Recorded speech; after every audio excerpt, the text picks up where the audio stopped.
welcome back to another episode of Raising Tech. I am so excited for this episode. I'm joined by Brian Geiser, the head of clinical innovation, and Mike Wong, founder and chief clinical officer, both from Inspiren. And before I have them introduce themselves, from Brian was probably the first innovation person I ever met in the industry. I think anything I've ever been introduced to, whether it's innovation or technology, was really spearheaded from him. So I owe a lot of credit to where I am today due to Brian. He won't admit it, but don't ask about his basketball game on this episode. And then also with Mike Wong, who's the founder and chief clinical officer. I've gotten to know Mike over the last year, 18 months, and just love the energy, love the passion, and love the story, and love how you guys are coming in and really transforming senior living as a whole. So thanks for joining me today, gentlemen. Thank you for having us. And you're not the only person to talk about that, about Brian. I am very much also in that boat. I wouldn't be where I am without Brian. He was the first person in senior living I ever met, and also the very first client in senior living for Inspiren. So, Matt and I have a lot in common in owning a lot to Brian. So, Brian, if that doesn't make your head, yeah. I'm out here, guys. The ego is getting bigger, but my ego will deflate by the second as we talk about that basketball game, Matt, because as much as I hate to admit it, you crushed me.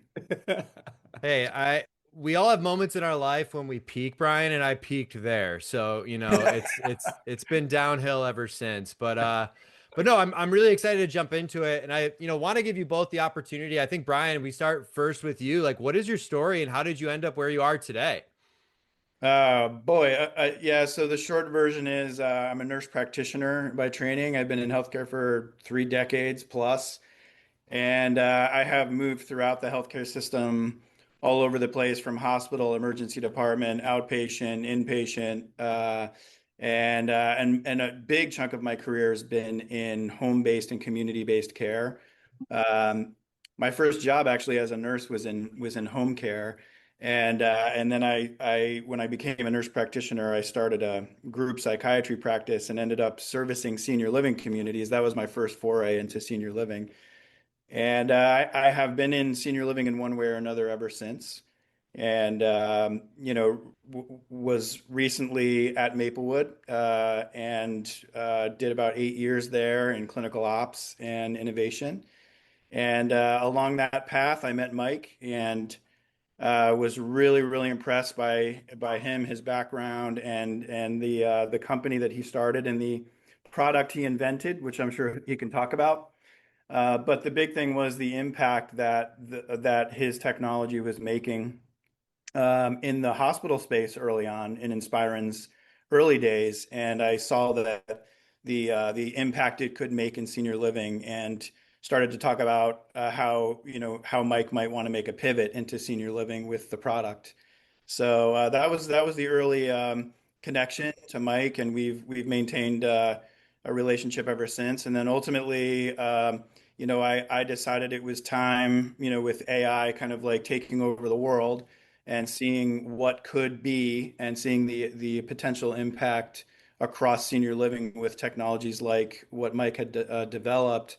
I decided this was the time. If ever there was a time to make a pivot in my career, this was it. So, fairly recently, I made the jump over to Inspiren, and I'm with the team now, and I'm super excited to be here, and happy to talk about what we're going to do to transform the industry. I love that. And it's a perfect segue into you, Mike, because, Brian first connected us. He's like, yo, Mike's super cool. He's got an awesome story. They're doing some really cool stuff. Rather than me trying to remember that conversation, we want to share a little bit about your story and how did you end up where you are today, too? Yeah, absolutely. I definitely was not a straight line in terms of the trajectory of my life. First career was in the military. I spent 7 years serving as a Green Beret. After the war in Afghanistan, I came back home and chose nursing as my civilian path of service and specialized in geriatrics and cardiothoracic surgery, eventually becoming a nurse practitioner. And I came up with the idea of Inspiren from the bedside, from the frustrations I experienced as a clinician, and also just the complete lack of data in the care process that impacted negatively in terms of safety, operational efficiency, and clinical efficiency. So it was a wild idea, and I kind of saw the coming of AI because back in 2016, nobody was talking about AI. Really kind of saw the coming of it, and I thought, let's build towards it as opposed to try to catch it when it actually explodes. So I was fortunate enough to be able to work with some of the very best in the world to really bring the idea into fruition. If you look at the total number of technology companies in healthcare, that's hardware and software, with someone with zero finance, technology, or building technology experience, for us to be where we are today, the probability is probably less than 0.1%. So I'm extraordinarily lucky and fortunate to be able to meet folks like you and Brian, and just really, in my own way, believing in the mission of changing the world in terms of bringing a technology that can prevent death and suffering. And to me, there's just no greater mission than that. That's what gets me up in the morning every single day. And I'm just extraordinarily blessed to be able to do what I do and be in love with what I do. Well, I'll say, it's rare for me to be on a call where like I think I'm pretty cool. I'm arguably cool dad, but you guys are way cooler than me. And Mike, thank you for your service first and Thank you. foremost. But and I know you kind of touched on getting the idea for Inspiren bedside, and I'm just wondering, like, of course, we're gonna talk more about the industry, but what the heck is Inspiren? Yeah. So Inspiren is the first technology platform that built a full AI ecosystem for senior living, specifically for senior living. It is a combination of physical AI and software AI that really impact the safety, the profitability, and operational efficiency of senior living operations. So our technology is completely proprietary, and we built it customized for the specific needs of senior living, and it is driven from the perspective and input of the clinician. Our company is very much still clinician driven, really prolonging the ethos of clinician driven culture as well as clinician driven innovation. I think that is probably one of the biggest differentiators for us, and it has really paid dividends in terms of being able to allow every functionality of the technology to benefit the caregiver and ultimately the residents themselves. Yeah, I love that. And it's such a needed thing. And obviously you guys both bring deep clinical backgrounds in tech, which is just so cool. And I think just such like a rarity within itself, right? I know you had mentioned that before, but I'm wondering like what patterns or problems really in this patient care, especially in senior living, first convinced that you need that technology needed to evolve? And either of you can take that. Well, I'll let Brian take it because he was on that side of the operator and he saw it and lived and breathed the problems. So I'll let Brian take that one. Yeah, before I jump into that, I just want to mention that we've got over 25 RNs and some PTs and OTs on our staff as well. So we are heavily nursing focused, and we talk about clinical care delivery. We've got amazing talent that we bring to our operators, and we walk with them completely on the journey from beginning all the way through. We never stop. We're with them all the way through. So it's really nice to have so much nursing talent and clinical talent bringing this to the industry because we all, what we know, and this speaks to some of the giant gaps we're trying to solve for, is that residents are aging much more frail, lots of chronic conditions, lots of medical complexity. We're taking care of them in a non-clinical environment, but make no mistake, there are massive clinical needs in our residents and care needs, and we as an industry need to figure out how we're going to solve for that. When I was in clinical ops, there were so many things that I was trying to solve for. One of the things is that we were we have no idea, to be honest, like what's going on with our residents when they're behind those closed doors. These are very frail older folks who many of whom have cognitive challenges, lots of physical challenges, functional challenges, and when they're in their own apartments, we have no idea what's going on with them, and that's a big problem. We need to understand what's happening with them so that we can provide, pinpoint precision level care to them when they need it. And that always worried me. The other interesting thing is we we have really little idea how much time our staff were spending with our residents. The way that the industry works now with care plans is they're all task based. So you have one resident who requires, maybe 4 showers a week in order to meet their hygiene needs, and another resident who also requires 4 showers, but we have no idea how much time those showers were taking. With the first resident, we might be spending 45 minutes every single shower. The other resident might take 20 minutes, but we didn't know that, and therefore we're not able to fully understand the cost of care delivery for each individual resident, and that was a big problem. So I think that's a big challenge to solve for.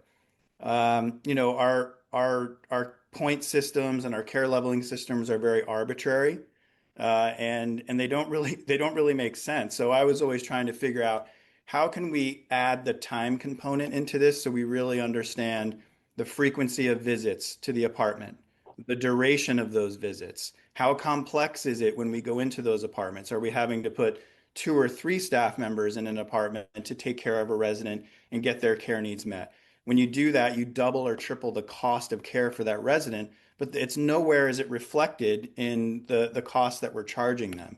So there's a big, huge gap there that I saw Mike's technology could solve for, and that was one of the things I was super interested in. We're also terrible at documenting care. About 50% of our care is never documented, and that's unacceptable for so many reasons. There's loss of financial viability with that. There are compliance issues. There's regulatory issues that can expose you to lawsuits and things like that. So we need to get better at how we document care, and we're working on all of that too. Is like, we want to get to a place where documentation is passive and ambient. You don't even have to do anything. The apartment itself knows who's going in there, what they're doing, and it's documenting it right into the record.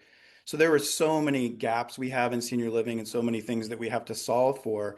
And Inspiren's technology, when I saw it for the first time, was the first time I had seen something that actually could help us close those gaps. Yeah, no, I love that. And it's so funny when I think about technology, right? Because like, and I've seen this firsthand from my background, but like, there's often this disconnect between innovation and adoption. I think I see more and more companies are trying to break into senior living. They've got the most innovative product and they want to do this, but the adoption is lagging and it just loses its stickiness and kind of falls off of a cliff. And I'm just wondering, like, how can you and probably either of you can take this question. How can we build systems where like tech supports rather than just replaces compassionate care, and that we can continue with that adoption for the long term? Yeah, it's such a great point because both Brian and I have experienced cases where a piece of technology was put in our hands and it was very obvious that people who developed it did not understand remotely what is actually like to use the technology in a care environment. I think that's the biggest issue is many times it's a bunch of engineers or finance people that have identified a technology or its capability, and they say, hey, how do we make this fit into healthcare and make a bunch of money and make sure that people use it, right? Vast majority of the technology companies kind of originate that way. It comes from a boardroom. The most important thing about adoption is you actually design the technology from the perspective of people who are actually using it, right? I think that perspective is the most powerful because it guides you in designing that technology every step of the way to make sure by the time you put it in the hand of a caregiver or an operator, it makes sense to them. Mm. It's intuitive. We're not in the business of adding additional things for people to do. And also, we're not in the business of disruption. So that's one myth I really want to dispel here is disruption is not a good word for our industry. We should make technology that are not disruptive, allowing the workflow and the experience to be absolutely seamless and intuitive. That ultimately is what drives adoption. The ease of use and understanding why this piece of technology benefits me as a caregiver, as someone who's on the front lines actually using this technology. That is the most important part. So, not enough technology companies come from that perspective. So, one thing that we lucked out on was that was the only perspective that we knew. Uh, there was the only origin place that we could come from. And that has been the centerpiece of Inspiren. And everything that we do is from that perspective. So I think from that angle, we really should give a lot more input and put the innovation as an integral part of the clinical team and the folks who are actually using it instead of just clinical consultants that come on and look at a product and so on. So I think from that perspective, innovation from a clinical perspective is the key. Yeah, I'm building out this framework for this that I'm calling have, use, do, or HUD for short, not housing and urban development, but have, use, do. So that the have part of it is you have the tech. That's the easy part. You own it, but you're not getting any value from it. It's latent value or unrealized value. And we had this issue when I was in operations where we had a piece of technology, and it might have been a good technology, but we weren't using it. It was like either sitting on a shelf gathering dust, and we're paying for it. And you think to yourself, well, how could that happen? Like, what happens there? Well, it happens for so many reasons. One of the reasons is because of the turnover in the industry. You have so much turnover that the tech may have been used pretty well, and then you lose a director of nursing or you lose experienced director. And then the thing just sits on the shelf because the new person coming in didn't even know it was there. So not only do we have to have great tech, we have to have people in the tech companies that help guide and hold the hands of the operators throughout their entire journey because their journey is tumultuous and it's chaotic and it's a lot of craziness coming at them all the time. So you have to hold their hand through that process. The second part of that is the use phase. So the use is when you're using the tech, it's functional, but there's friction and it almost feels like I have to use this because somebody gave it to me and it's part of my job. It's not really doing much for me, but I have to do it. And that you don't want to be stuck there. It's better than just having it and not getting any value out of it. But we want to get to the next place, and that's the do phase, where you're just doing the tech. It's just in the background. You're just doing your job better, and you're not even thinking about it. And Yeah. the analogy I use there is the engine in a car, right? The engine in a car is an unbelievably powerful piece of technology, but we never think about it. We just get in our car and drive, That's right. right? So it's the same way with the tech that we build. It should be something that you barely ever think about, but you're just doing your job better with better outcomes and proof of that outcome. Yep. Yeah. I love that. And, to your point, Mike, some of these decisions are being making in a boardroom. Like, it's so funny. Like, I've worked or, I've consulted with some companies out there that they see the business to business play of going into senior living, right? They're reading about these demographic age shifts and they see Yeah. this as like, oh, we could just easily create this technology, put it in here, and it's going to go gangbusters. And then it just falls flat on its face. And it happens so many times. And, Brian, to your point, it's thinking back to my own experience, yeah, how do they implement that HUD? Because I saw so many times people having technology, there's a turnover, people aren't fully understand. I remember going into a community with our technology, and one of the staff members at one point was like, "Is this for us?" And I was like, "Oh my gosh, I suck at my job. Like, I need to do better. Of like, how can I help their residents?" And Brian, I know one of the things that's always stood out to me from your perspective, especially as AI has taken over the world, is like how, you talk about how do we use technology to make care more human. And I'm just wondering, like, if you could just kind of talk about through that mentality when it comes to that. Yeah, the whole goal is to be able to provide tech that allows humans to do what humans do really well and let the tech do all the other stuff. So all this repetitive action, things that are stuff that we do over and over and it's rote, we shouldn't be having to do that. And documentation is a perfect example of that. We need to get to a place where documentation is fully automated and that allows the caregiver to spend more time with the residents doing what they do. We want to free up the empathy, is a good way to put it. So humans are really good at empathy. And when we think of our frontline care staff, the vast majority of them are wonderful human beings who really care, but they don't have time to care.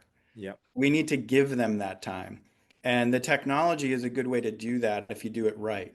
So it's to me, it's all about it's the humanity aspect of tech. The tech fades into the background, and that allows us humans to do what we do really well, which is think about people, care about people, do the right thing by people. And if our caregivers are stuck in this wheel where they just can't even get anything done. They're running around. They're spending half of their shift trying to document what they did for the resident. Then they're not spending that time with the resident, and that's not acceptable. We've got to move to a different place. Yep. Yeah, and one of the sayings I always like to, or like mantras I like to say in all my talks when it comes to technology, because I talk a lot about AI in the conference circuit, but I always come back to this thought of like automating the mundane to elevating the meaningful. Yeah. Each person, the meaningful might mean something different. I do think, the majority would kind of define that as time spent with residents, right? Those one-on-one connections, those relationships, and how can you use technology to act smarter, kind of cut out some of that burden, administrative task work that we all have to do, and allow us to do what we're hopefully good at, which is being human, right?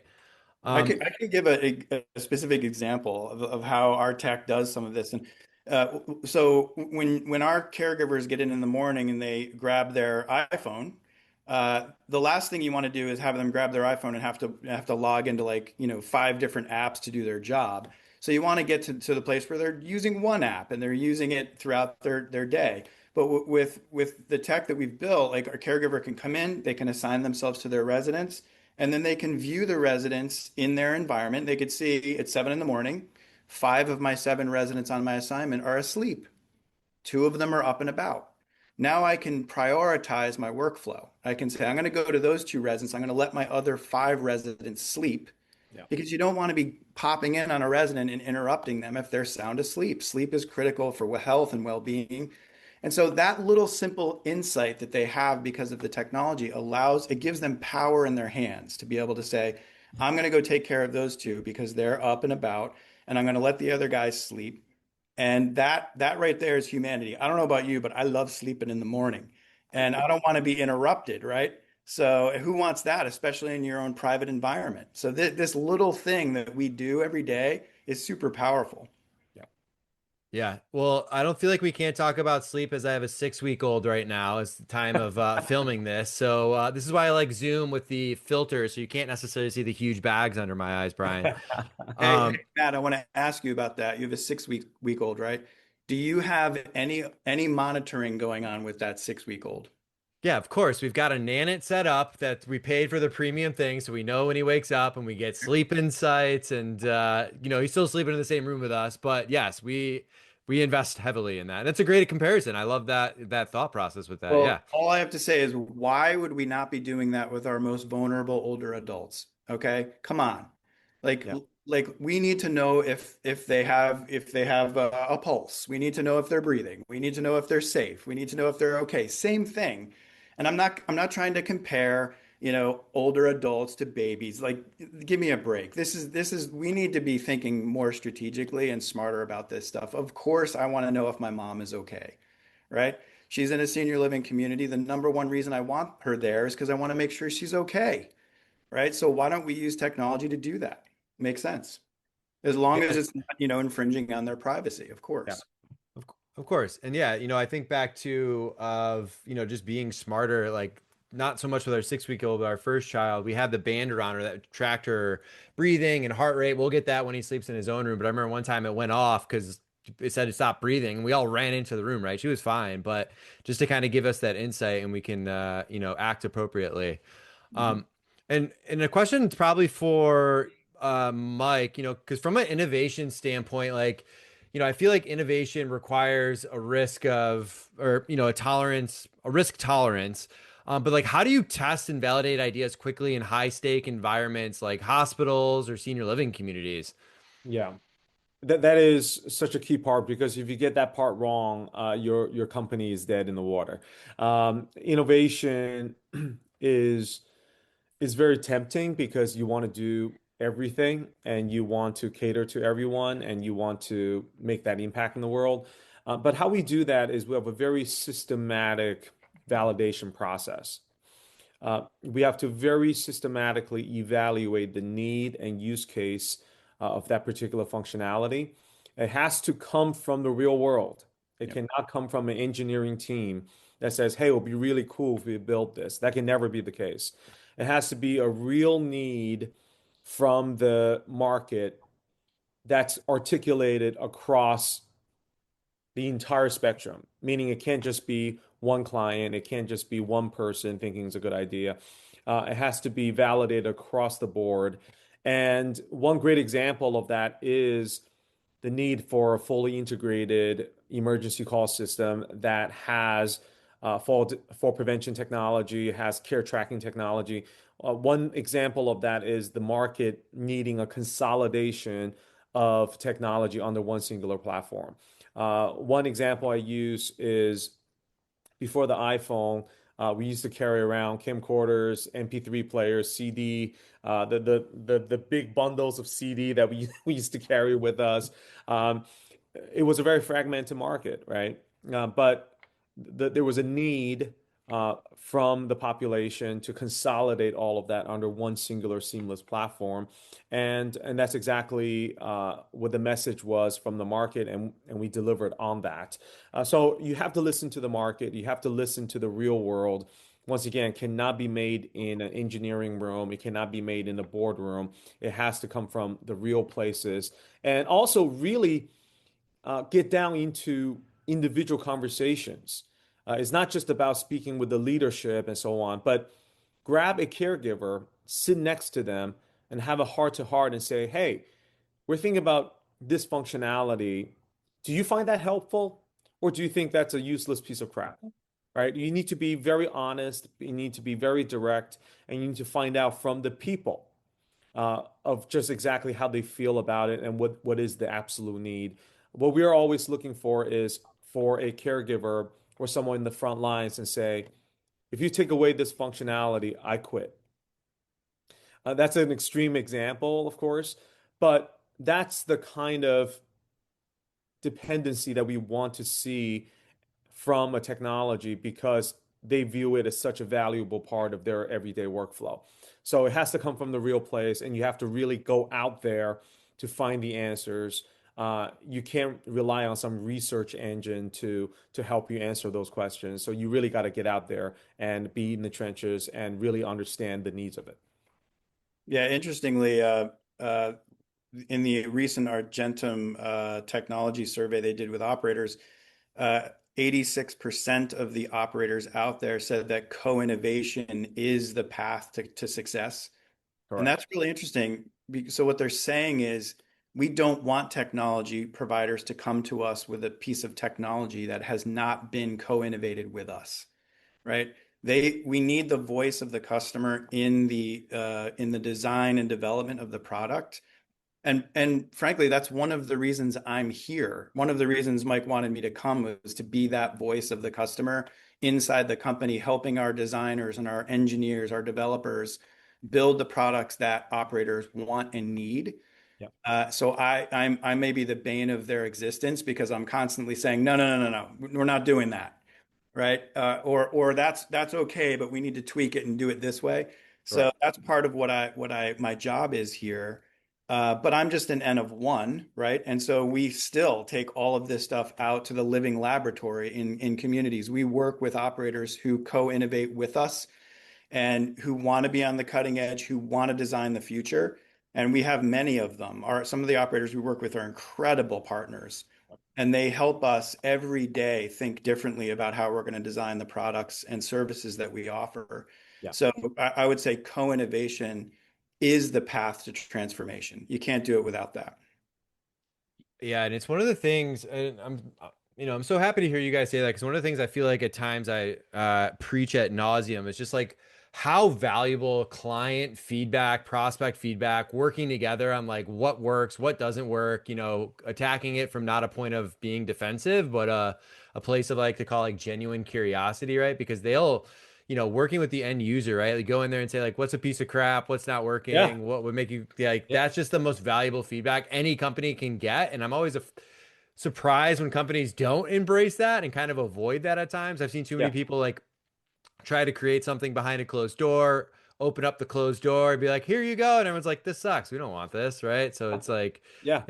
that feedback loop is so important to the end Kind user and everybody. of, kind of imagine as kind of a restaurant owner who doesn't speak to their actual diners, right? Who Mhm. doesn't actually go out in the dining room to actually ask their feedback. What do they like about it? How's their meal? How's the experience? And so on. You can't get that from a survey. You really have to experience that. And that should be a very important data point that you put into the overall innovation process. Yeah. One of the And things you learned from Steve Jobs is what Apple was so good at was weeding through the signal to noise ratio, so that there's so much noise that they could have developed, but what Steve Jobs would do is just laser focus in on the one or two things that they were going to solve for and just crush it, right? And so one of the things that we do all the time, there's 20 things that we could design and develop, but you can't do all of them well. So we listen to the operator say, what is the problem to be solved or what is the job to be done? And then we validate that across many different operators, and then we laser focus on that and we solve that problem really well. Yeah. I love that. And and one of the things we talked about throughout this conversation, and I know we, joked about how AI is taking over the world, and it's obviously like the buzziest of buzzwords I've ever seen, like not only in our industry, but across everything and anything. I've also seen like it become a point of skepticism. I've almost seen like an AI fatigue, where like people are almost like sick of hearing about it at times because I feel like too many times people talk about it and they're like, AI is going to change the world. I'm like, yeah, we know that, duh. But like, how Yeah. are you actually using it?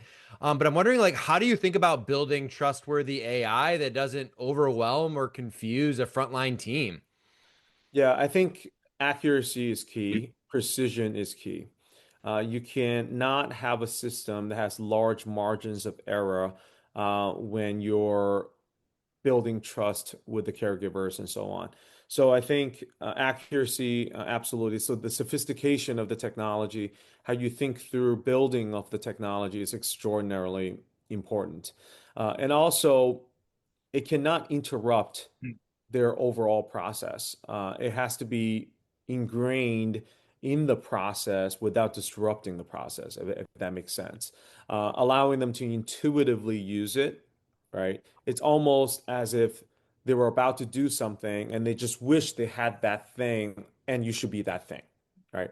So really thinking through that entire process, allowing ourselves to really immerse in the work experience.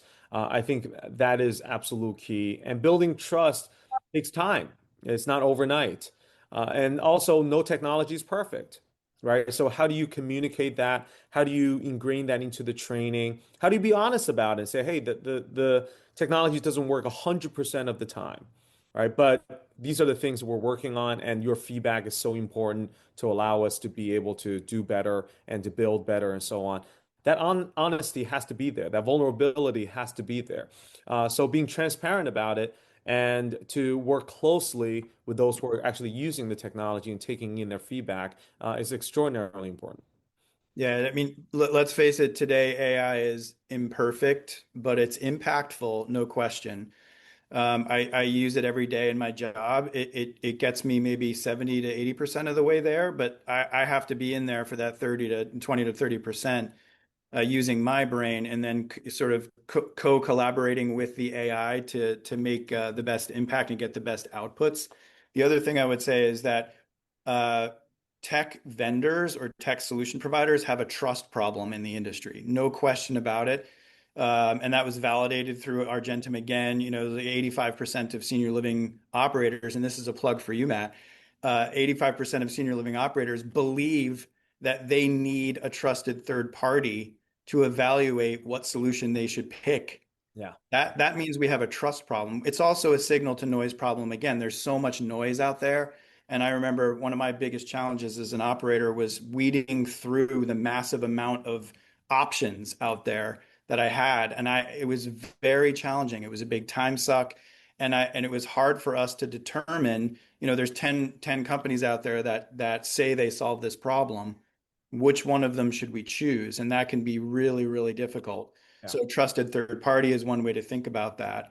But I also think that as Mike was saying, it's honesty and transparency. We're not going to say to you, we're going to come and be 100% bulletproof on everything we're going to do. The technology is not there. And by the way, we give AI a bad rap because humans are flawed too, aren't we? We make mistakes, right? But AI is really good at certain things, and we should leverage it for the things it's great for, and give it a break, knowing that it's not always going to be perfect. But it gets better and better and better, and the velocity of which AI is improving is astounding. Yeah. So we definitely have to embrace it. You don't want to be left behind. That's another big thing is every company every senior living company out there needs to be embracing AI at some level, because it will impact every aspect of your business as we move into the near future. Yeah. Yeah, and it's been interesting working with a variety of providers because we have many coming to us and be like, "We want to use AI," and we're like, "For what?" And they're like, "We don't know." So it's like kind of identifying that problem you're trying to solve and then looking for, solutions out there to kind of help solve that problem, right? And then taking it down that path. Exactly. Um, and final question here, you both can take it. Whoever goes first, your call. But looking ahead, what's one bold idea or vision you have for the future of aging care, and what needs to happen in the next 5 years to get there? Yeah, I have a very specific goal, and I think this is an area where we can make a huge impact. I envision a day where falls and injuries are a thing of the past. I envision a day where it is so rare that if you do have a fall or injury or something like that happen in the community, people are shocked.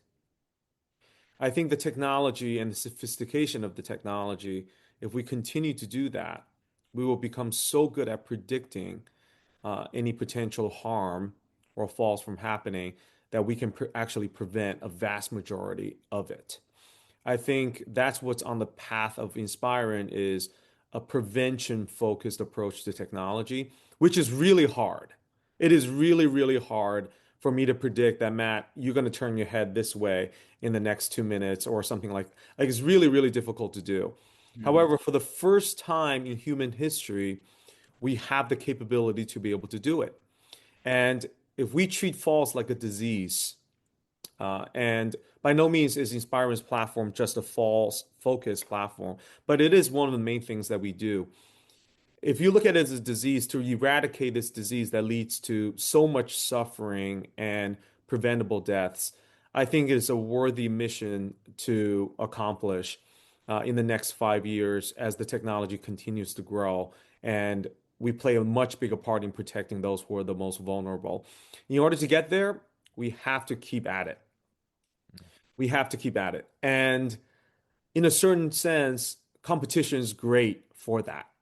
When you have a bunch of players that are all working towards solving a singular problem from different angles, collectively, that's good for humanity. That is great for people and the market because it drives each other to be the very best that we can be and to think aggressively towards innovation in a way that will get us to where we need to be. So I definitely think it is well within our reach to be able to do that in the next 5 years if we continue on this path and we continue to work towards solving that problem and eradicating that disease.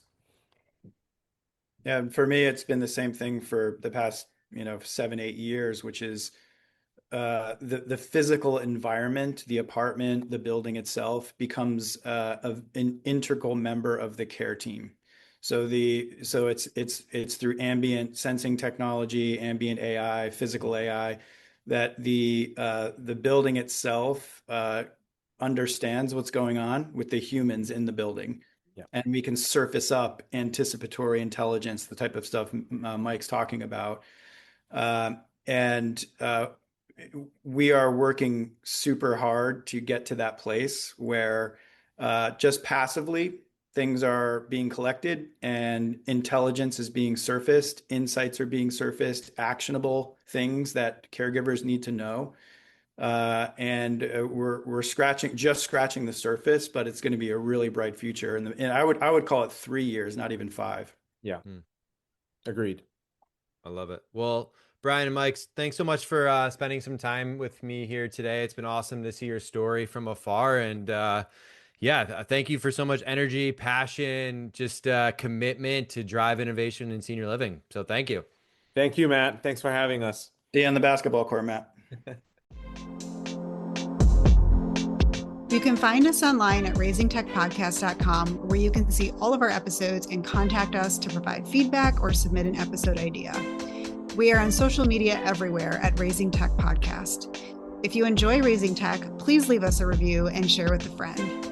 Music is an original production by Tim Riesig, one of our very own Parasol Alliance employees. As always, thank you for listening.